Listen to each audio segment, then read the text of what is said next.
Historian Alfred McCoy of the University of Wisconsin-Madison and his mockery of World War II Filipino veterans and guerrillas by attacking Ferdinand Marcos as a fraud. Dear Alfred McCoy, on January 23, 1986, the New York Times published an article entitled Marcos's Wartime Roles Discredited in U.S. Files.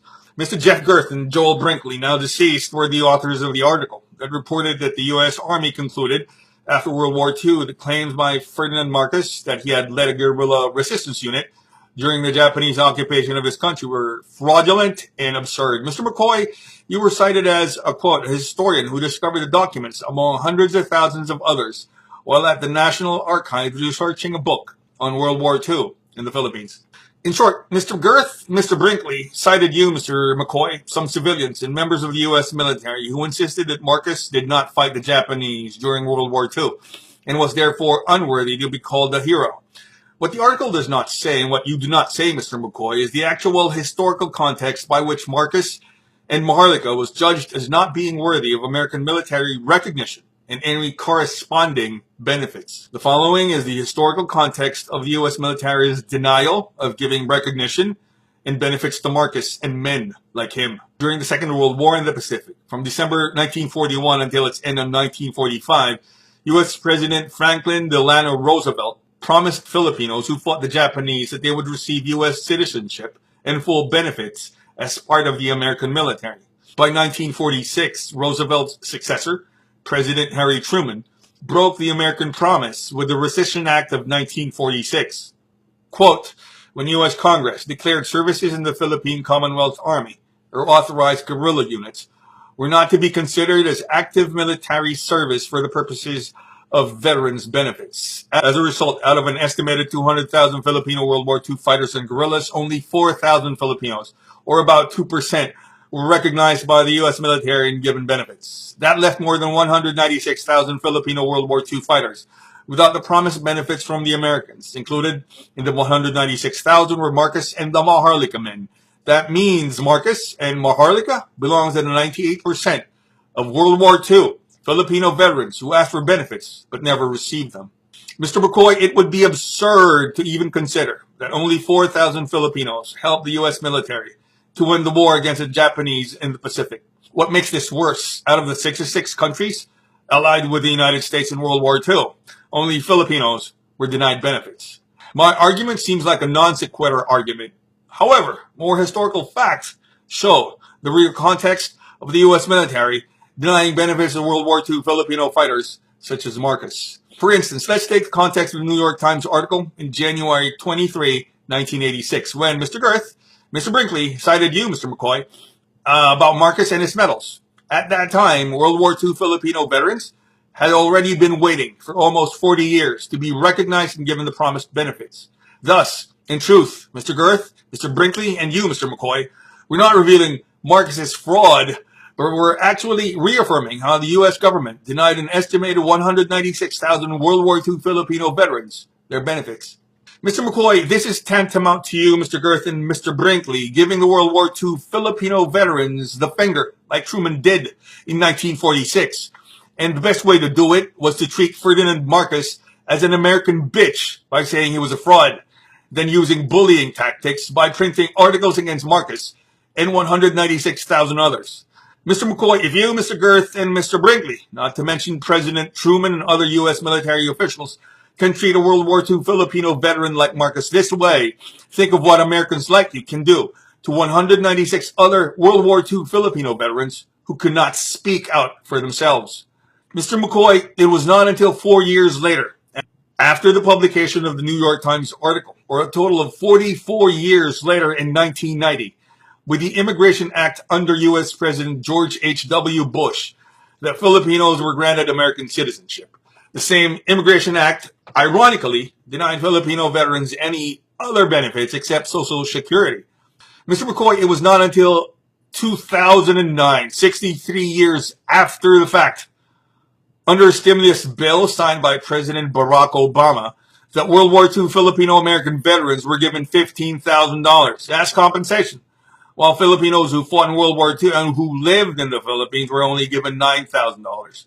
That's $238 a year from 1946 to 2009 for the 15,000, and $142 a year for the 9,000. Needless to say, it's not a great way to thank World War II veterans.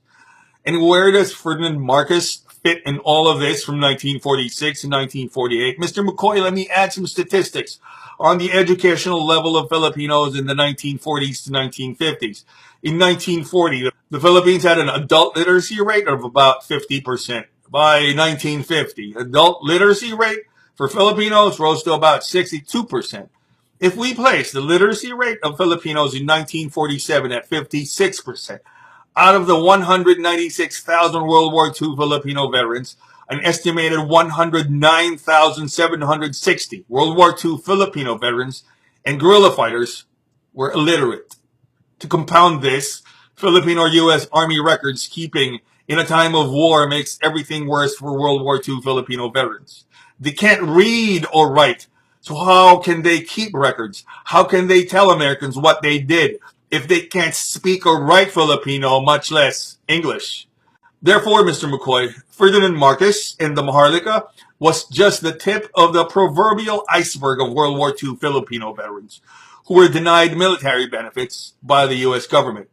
This shows that American decision makers, from Truman to U.S. military officials, can ignore highly educated lawyers like Marcos and the other 196,000 World War II Filipino fighters.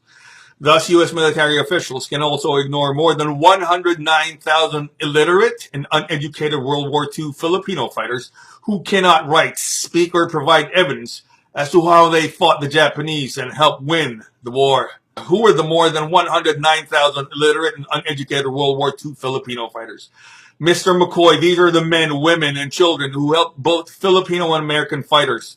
They brought them food, spied for them, cared for their wounds, hid them from marauding Japanese soldiers, created a supply lines and intelligence network that could only be made possible by local Filipino residents' knowledge of the land and terrain. More than 109,000 illiterate and uneducated World War II Filipino fighters will never be heard, will never be known, will never be treated as heroes because they could not write, much less speak or document their war exploits in Filipino or English. If the U.S. military can ignore the likes of educated Marcos and his men in 1946, it reveals that the U.S. military can also forget more than 109,000 illiterate and uneducated World War II Filipino fighters who will never be able to have their say. Which brings us to the conclusion of our critique of your so-called historical research, branding Marcos and Maharlika as a fraud. Mr. McCoy, what you wrote is not the fraud committed by Marcos, the Maharlika, or the 196,000 World War II Filipino fighters. What you, Mr. Girth, and Mr. Brinkley wrote in your article is historical douchebaggery. Historical douchebaggery is something that can be done by Truman, some U.S. military officials, the New York Times, the Department of History at the University of Wisconsin, because Filipinos can't do anything about it. Mr. McCoy, you and the Department of History at the University of Wisconsin-Madison can tag Mr. Marcos and his Maharlikas as fraud, and there's nothing Filipinos can do about it. Mr. McCoy, you and the Department of History at the University of Wisconsin-Madison can ignore 196,000 World War II Filipino veterans from 1946 to 1990, and there's nothing Filipinos can do about it. Mr. McCoy, you and the Department of History at the University of Wisconsin-Madison can continue to be historical douchebags against World War II Filipino veterans, and there's nothing Filipinos can do about it. Historical douchebaggery is something they can do at the New York Times and at the Department of History at the University of Wisconsin-Madison, and there's nothing we can do about it until now. That's why I'm sending this video to Mr. Girth, and I'm also inviting other Filipinos all over the world to email the New York Times and the Department of History at the University of Wisconsin-Madison to send you and Mr. Girth an email. We can't email Joel Brinkley, as you very well know. He passed away in 2014. But we can email you, Mr. McCoy, at the Department of History at the University of Wisconsin-Madison. We ask you, Mr. McCoy, to release the other hundreds of thousands of documents from the National Archives that show how U.S. military officials in World War II ignored Roosevelt's promises, denying 196,000 World War II Filipino veterans their benefits. Don't just show Marcos's records. show all the records of the 196,000 who were denied benefits. We ask you, Mr. McCoy, not to be selective and biased. Again, Mr. McCoy, you, Mr. Girth, and Mr. Brinkley, were not revealing the fake medals of Ferdinand Marcos.